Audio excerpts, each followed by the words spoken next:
46. Humility. The farmer and his wife made a face when their neighbour was mentioned, saying, "We don't see too much of them. They feel they're too good for us." Now, this farmer came from a fine family.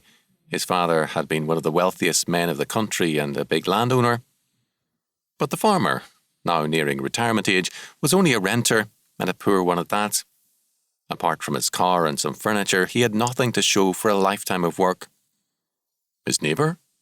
Here was a man of very poor backgrounds who had worked for years at 2 jobs and whose wife had worked also in order to buy and pay for a very fine and large acreage. It was and is a showpiece in his area. Every child had been put through college, given a good start in life, and while not in all ways pleasing to their parents, were and still are all good, hard-working people. The first farmer was right. His neighbours are too good to associate with him. After 40 years, he is still making the same mistakes, still bull-headed and unwilling to learn, a very difficult man to get along with. But he doesn't think so.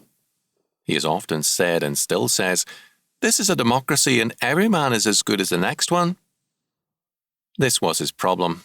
No humility and therefore no ability to learn. Solomon twice declares, "Before honour is humility," Proverbs 15:33, 18:12. That is, before a man can gain honour, there must be humility. A man cannot learn if he always justifies himself. Bernard Baruch, as a young man, tried again and again to make a fortune speculating on the market. He postponed marrying, worked hard, saved his money and invested it, hoping to strike it rich, and only to be cleaned out each time. Not until he stopped blaming the market or, quote, the big boys, and asked himself, "I did wrong. Now, where was I wrong and how can I correct it?" did he begin to accumulate his great fortune. Before honour, progress or learning, there must be humility. And in these days, we can certainly use a little more humility on all sides. Some men are better than others, and there are none of us who cannot afford to learn a little and grow much in wisdom and understanding.